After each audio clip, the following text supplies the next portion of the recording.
And isn't it interesting, Dave? I see three separate groups in Baptist churches today.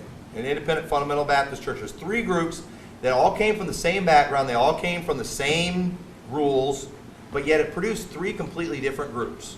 Okay, the first group, there's those who grew up fundamental Baptist, but they are bitter because of all the worldly pleasures they were not allowed to participate in, and they all act like they're cult survivors.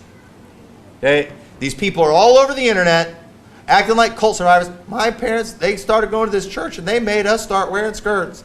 They made us start going soul winning. They told us we couldn't watch TV. They told us we couldn't do blah, blah, blah. And I'm so thankful I survived to get out of that cult. I mean, those are all over in the fundamental Baptist world. But the thing is, I came from that same thing. I had all those rules and then some. And you know what? I'm a part of that second group that I'm thrilled that I missed out at the pleasures of sin for a season. Amen. Because I've seen what it produces. I've seen what it puts out. I'm enjoying the rewards of not having to deal with those things. I'm so glad I don't have these baby mamas out there somewhere that I got to pay child support to. I thank God for that. But you know what my crazy cultic parents did? They wouldn't let me date until I was old enough to get married. And then even when I was dating, we weren't allowed to go off by ourselves and do whatever we want, touch each other. I mean, we had all kinds of crazy strict rules. Amen. But you know what? I got to the marriage altar pure. Amen. And so did my wife. And we've been with each other, and it's been great. I thank God that I grew up in a crazy cult, if that's what they want to call it. Because I have benefited greatly from it. But I'm from the same thing they're from. So why the different attitudes? Because there's a third group too. You got those who grew up fundamental Baptists, and they still haven't figured out they're supposed to be happy or miserable yet. They're always listening to both sides. It's like, oh man, I had those rules too growing up. Oh yeah, my mom spanked me one time. Oh yeah, they wouldn't let us go watch this movie when everybody else was doing it. Yeah, I'm a victim too. I know some people like that. They literally grew up happy, got married happy, got online, and learned that they were miserable. I'm not lying. I mean, everything went great until they went online and somebody told them, you came out of a cult and they made you miserable. Oh, yeah. That's how dumb some people are. All right, so you just have the idiots who, if they're around preaching like this, yeah, I'm thankful. But if they go online and they're reading these blogs and things of cult survivors, they're like, oh man, I'm miserable. And they're always torn and they can't figure out what to do. But what's the difference in these groups? They had the same rules, the same religions. The difference, here it is. Some had a different spirit.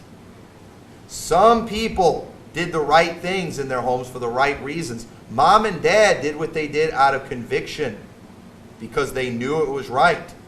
They did it from the heart, not from the letter. They weren't making the kids went to the same school that the other kids did, but mom and dad didn't make their daughters wear skirts because it was on the handbook. It was because that was what they believed. Mom and dad didn't say, you guys aren't allowed to watch this movie because if we do, it's in the handbook. We'll get kicked out of the school. No, they did because it was the right thing to do. They had the right kind of spirit in that home, and they didn't need a handbook. They didn't need the rules. We've been out of my dad's church now for almost 8 years. Our kids have been out of the Christian school for almost 8 years, and we don't have a handbook anymore, but we're still following it. Why? Because it's from the Spirit. Now, is there any handbook out there that I'm 100%, that we've followed 100% of those things? No. Okay, there's been failures, there's been mess-ups, but I can tell you what, when it comes to what we are doing in my home, when it comes to what we are not doing, we're doing it out of charity, we're doing it out of a good conscience, and out of faith unfeigned. And sometimes there's rules that maybe they're overreaching, they're out of line, and you got to back off. But the thing is, people who do things from the heart are better off. Those who did it from the heart made plenty of mistakes. Group one, yeah, their mom went overboard spanking them one time, spanked them too hard, and they're still traumatized to this day. But you know what? But then there's group two, my group. I guarantee you there's a few times I think my dad spanked me probably harder than I deserved. In fact, I got spanked many times and I didn't deserve it. I'm still convinced of that. But I know my dad loved me. I know he was doing the best he could. I could go and I could write, do a post on Facebook about all the mistakes my dad made. But you know what? While he made a lot of mistakes, there's no doubt my dad's spirit was right. He tried to be the best dad he could. And I'm thankful for that. And so I'm not going to focus on the mistakes and act like a victim like these people are doing. I don't need to bring that stuff. Were there areas where maybe my dad was a little too strict? Yeah, probably. But the rules that he had were his conviction. He did it for the right reason in the spirit, and it didn't mess me up. I'm fine because of it today.